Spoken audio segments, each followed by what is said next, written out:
আজকের গল্পটা ওয়াং নামের এই হতভাগা লোকটাকে নিয়ে। সে পেশায় একজন ফুটবল ক্লাবের গোলকিপার হলেও বর্তমানে তার ক্যারিয়ারটা খুবই খারাপ অবস্থায় আছে, কারণ সে খেলতে গিয়ে তার বিপরীত দলের একজনকে কামড়ে দিয়েছিল, যার কারণে কয়েক মাসের জন্য তার টিম থেকে তাকে সাসপেন্ড করা হয়েছে। এরপর সে মুখে মেকআপ করে মেয়েদের দলে খেলতে যায়, কিন্তু সে ধরা পড়ে যায়। এরপর সে নতুন কাজ হিসেবে তার শরীরের উপরে খাবার সার্ভ করতে শুরু করে। এরকম নানা কাণ্ড কারখানা করার পরেও তার কনফিডেন্স কিন্তু বিন্দুমাত্র কমেনি। তো এমনই একদিন জিন নামের একজন বিজনেসম্যান তার সঙ্গে দেখা করতে আসে, আর মিস্টার জিন ওয়েনকে অনেকগুলো টাকা দেখিয়ে বলে, যদি তুমি তোমার টিমকে ধোকা দাও তাহলে এই সমস্ত টাকা তোমার হয়ে যাবে। এর মানে যদি আমার দলের প্লেয়ার গোলে শট করে তাহলে তুমি প্রতিটা বলই ছেড়ে দেবে।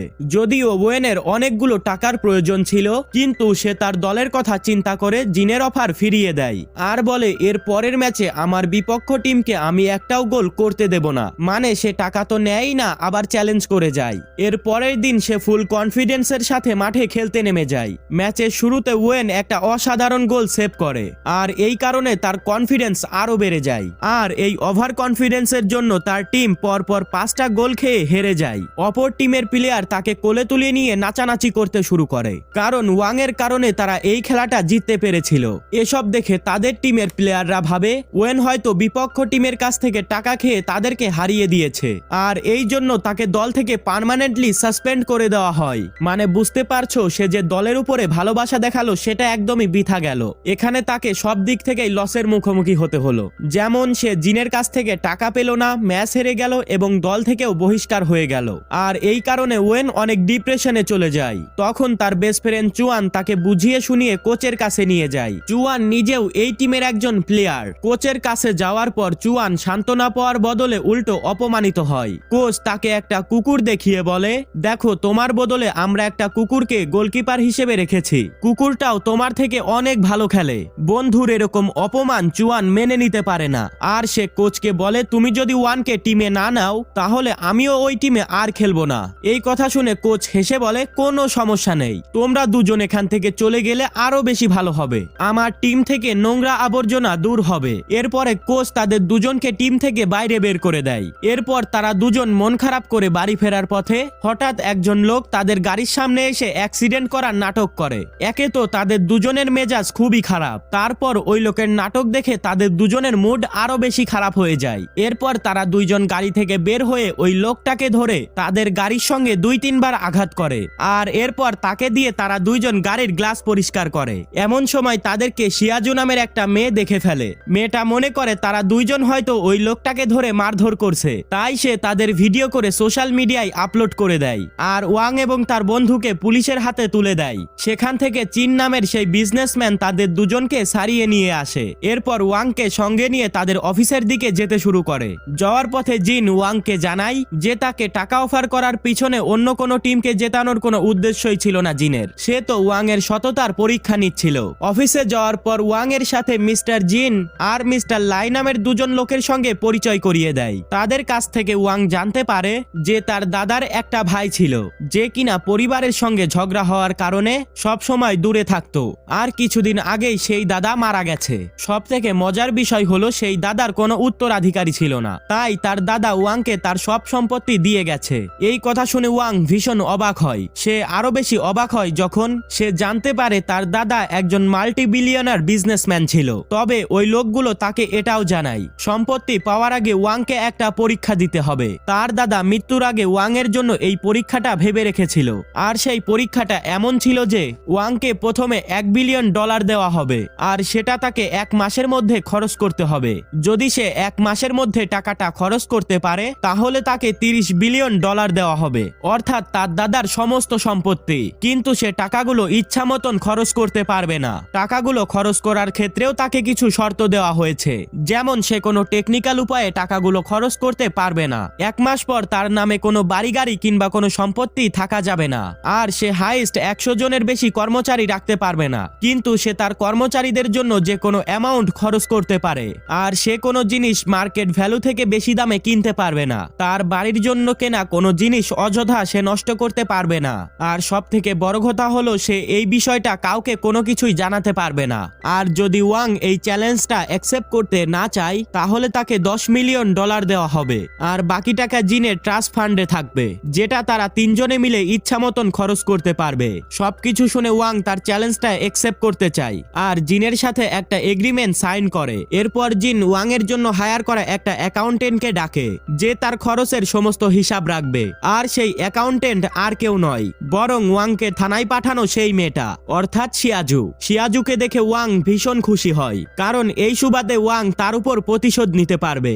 যাই হোক, জিন ওয়াংকে নিয়ে এবার ব্যাংকে যায় আর সেখানে গিয়ে ওয়াং এতগুলো টাকা দেখে তার মাথা খারাপ হয়ে যায়, কারণ সে এর আগে এতগুলো টাকা কখনোই একসাথে দেখেনি। টাকা হাতে পাওয়ার সাথে সাথেই সে সেগুলোকে উড়াতে শুরু করে। ওয়াং প্রথমেই ব্যাংকের কর্মচারীদেরকে মোটা অঙ্কের টাকা দিয়ে হায়ার করে নেয়। সেই খুশিতে ব্যাংকের কর্মচারীরা খুশিতে নাচতে শুরু করে। এরপর সে তার ফুটবল টিমের কোচের কাছে গিয়ে জানায় সে তার টিম এবং দেশের সবথেকে ভালো টিমকে ভাড়া করবে, আর স্টেডিয়ামের মেরামতের কাজ শেষ হলে সে দুই টিমের ভেতরে একটা ম্যাচের আয়োজন করবে। তার কথা শুনে কোচ ভীষণ অবাক হয় আর বাকি টিম মেম্বাররা তাকে নিয়ে হাসাহাসি করতে শুরু করে। তখন ওয়াং তাদেরকে বিশ্বাস করানোর জন্য পানির মতন টাকা ঝরাতে শুরু করে। এটা দেখার পর সবাই তখন একদম অবাক হয়ে যায়। এরপর ওয়াং তাদের সবাইকে নিয়ে হোটেলের উদ্দেশ্যে রওনা হয়। যাওয়ার সময় বাকিরা আলাদা গাড়িতে ছিল আর ওয়াং শিয়াজুকে নিয়ে একটা আলাদা গাড়িতে ছিল। আসলে ওয়াং ইচ্ছা করেই শিয়াজুকে নিয়ে আলাদা গাড়িতে উঠেছিল, যাতে সে শিয়াজুর সঙ্গে ফ্লার্ট করতে পারে। কিন্তু শিয়াজু সেটা বুঝতে পেরে তাকে পরিষ্কার জানিয়ে দেয় যে তার একটা বয়ফ্রেন্ড আছে। যাই হোক, এরপর তারা দ্রুত একটা আলিশান হোটেলের সামনে চলে আসে। হোটেলটা শুধু হাই প্রোফাইল লোকেদের জন্য বরাদ্দ ছিল, কিন্তু ওয়াং হোটেলের ম্যানেজারকে বেশি টাকা দিয়ে পুরো হোটেলটাকে 1 মাসের জন্য বুক করে নেয়। হোটেল ম্যানেজার একসাথে এতগুলো টাকা পেয়ে অনেক খুশি হয়ে যায় আর তাদেরকে ডাইনিং হলের দিকে নিয়ে যায়। সেখানে তার ভাড়া করা লোকেদেরকে খুব ভালোভাবে আপ্যায়ন করে, তাদেরকে অনেক মজার মজার খাবার খাওয়ানো হয়। আর যেহেতু সে তার পুরো টিমকে ভাড়া করে নিয়ে এসেছিল আর একদিক থেকে তারা সবাই এখন তার কর্মচারী, আর এই কারণে সে যত টাকায় খরচ করুক না কেন তার দাদার নিয়মের কোনো ভঙ্গ হবে না। আর এরপর ওয়াং সবার সামনে অ্যানাউন্স করে যে সে একটা ফাইন্যান্সিয়াল কোম্পানি খুলতে চায় আর সেই কোম্পানির সিও হিসেবে সে তার বন্ধু জুয়ানকে হায়ার করতে চায়। আর এটা শুনে জুয়ান ভীষণ ইমোশনাল হয়ে পড়ে, কিন্তু আসলে ওয়াং এর মনে অন্য কিছু চলছিল। সে আসলে জুয়ানকে এই জন্যই সিও বানাতে চেয়েছিল, কারণ সে জানতো তার বন্ধু যেভাবেই হোক তার টাকাটা ডুবিয়েই ছাড়বে। এভাবেই তারা দুই বন্ধু টাকা উড়ানোর প্রতিযোগিতায় লেগে পড়ে।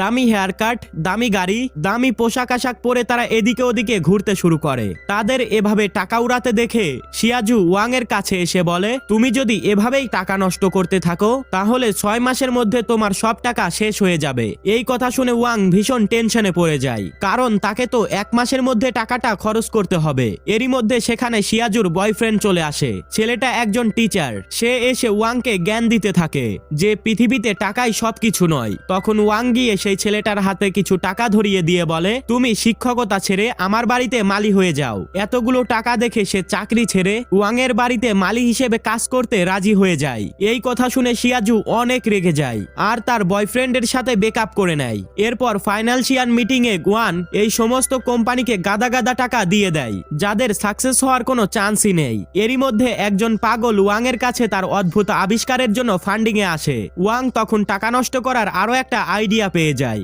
আর সবার অমতে গিয়ে ওই লোকটাকেও ফান্ডিং দিয়ে দেয়। আর টাকা নষ্ট করার জন্য সেখানে সবার আলতু ফালতু বিজনেস আইডিয়ার জন্য টাকা নষ্ট করতে শুরু করে। এরপর একদিন ম্যাসাজ নিতে গিয়ে ম্যাসাজ করা সেই মেয়েটা ওয়াং এর পিছনে পড়ে যায়। ওয়াং তার হাত থেকে বাঁচার অনেক চেষ্টা করে, কিন্তু মেয়েটা কোনোভাবেই তাকে ছাড়তে রাজি হচ্ছিল না। এমন সময় সেখানে শিয়াজু চলে আসে আর ওয়াং বেঁচে যায়। পরদিন প্র্যাকটিস গ্রাউন্ডে ওয়াং লাই আর জিনের সঙ্গে কথা বলতে দেখে। তখন ওয়াং বুঝতে পারে এই লোকগুলো ইচ্ছা করে মেয়েটাকে তার কাছে পাঠিয়েছিল যাতে ওয়াং চ্যালেঞ্জটা হেরে যায়। তাই সেদিন ব্রেকফাস্ট টেবিলে সবাইকে দামি দামি খাবার সার্ভ করা হলেও কিন্তু লাই আর ওয়াংকে সার্ভ করা হয় ইনস্ট্যান্ট নুডলস। তাদের সঙ্গে এমনটা করার কারণ জিজ্ঞেস করা হলে তখন ওয়াং তাদেরকে বলে, চ্যালেঞ্জের নিয়ম হিসেবে আমি শুধু আমার কর্মচারীদের উপরই টাকা খরচ করতে পারবো, কিন্তু তোমরা তো আমার কর্মচারী নও। এরপর ওয়াং অনেকগুলো টাকা খরচ করে বিশ্বের সব থেকে বড় অ্যাডভাইজারকে দাওয়াত করে এনে তাকে বলে, তুমি আমাকে এমন কিছু বিজনেস আইডিয়া দাও যেগুলো নিশ্চিতভাবে ফেল হবে। ওয়াং এর কথা শুনে লোকটা রেগে গিয়ে বলে, আমি বিজনেসে উন্নতি কিভাবে করা যায় সেই আইডিয়া দিয়ে থাকি, আমি কখনোই কাউকে লসের আইডিয়া দেই না। এই বলে লোকটা রেগে সেখান থেকে না খাওয়া দাওয়া করেই চলে যায়। কিন্তু তবুও ওয়ান হার মানে না। সে নিজের শরীরের প্রত্যেকটা অংশ আলাদা আলাদাভাবে দেখাশোনা করার জন্য লোক হায়ার করে। এরপরের দিন জুয়ান তাকে জানায় জানায় যে তার ফান্ডিং দেওয়া কোম্পানিগুলোর শেয়ারের দাম অনেক বেড়ে গেছে আর তাদের ফাইন্যান্সিয়াল কোম্পানিটাও অনেক প্রফিট কামাচ্ছে। এই কথা শুনে ওয়াং এর মাথায় যেন আকাশ ভেঙে পড়ে। এদিকে শিয়াজু একদিন একাই তার জন্মদিন পালন করছিল।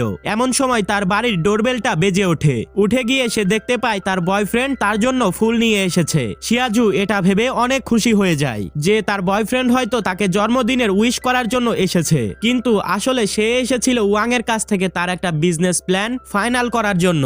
এই কথা শুনে শিয়াজু তার বয়ফ্রেন্ডের মুখে কেক মাখিয়ে দেয় আর তারপর সে চলে যায় ওয়াং এর কাছে। সেখানে গিয়ে সে দেখে ওয়াং আতশবাজির আয়োজন করছে।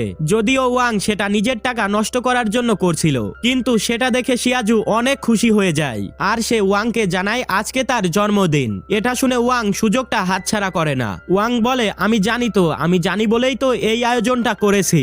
এটা শুনে শিয়াজু অনেক খুশি হয়। পরদিন সকালে বাড়ি থেকে বের হওয়ার পর শিয়াজু লক্ষ্য করে ওয়াং সারা শহরে তার পোস্টার লাগিয়ে রেখেছে আর সেখানে লেখা রয়েছে দোয়ানের মন জেতার জন্য ওয়াং এর একটা সুযোগ পাওয়া উচিত। শুধু পোস্টারই নয়, ওয়াং সেই নিউজ, রেডিও, টিভি এবং সব জায়গায় প্রচার করিয়েছে। এমনকি সে হট এয়ার বেলুনে লিখেও সারা শহরে ছড়িয়ে দেয় আর মিডিয়ার লোকেরা সেটা দেখে শিয়াজুকে সেলিব্রিটি মনে করে, তাকে নিয়ে মাতামাতি শুরু করে দেয়। শিয়াজু তখন একটা জায়গায় লুকিয়ে ওয়াংকে ফোন করে, তাকে এই সমস্ত কিছু বন্ধ করতে বলে, কিন্তু ওয়াং তার কথায় রাজি হয় না। তখন শিয়াজু তার চেহারা লুকিয়ে একটা ট্যাক্সি ভাড়া করে ওয়াং এর অফিসের দিকে যেতে শুরু করে, কিন্তু রাস্তায় একটা লোক এসে তাদের গাড়ির সামনে অ্যাক্সিডেন্ট করা নাটক করতে থাকে। যেই লোকটার জন্য শিয়াজু ওয়াং এবং জুকে থানায় পাঠিয়েছিল, তাকে দেখে শিয়াজু বুঝতে পারে যে সেদিন ওয়াং মিথ্যা বলেনি আর সেদিন থেকে ওয়াং এর উপর থাকা সমস্ত ভুল ধারণা ভেঙে যায়। তাই সে ওয়াং এর কাছে গিয়ে বলে আমি তোমাকে একটা সুযোগ দিতে চাই আর তোমাকে ভালোভাবে জানতে চাই।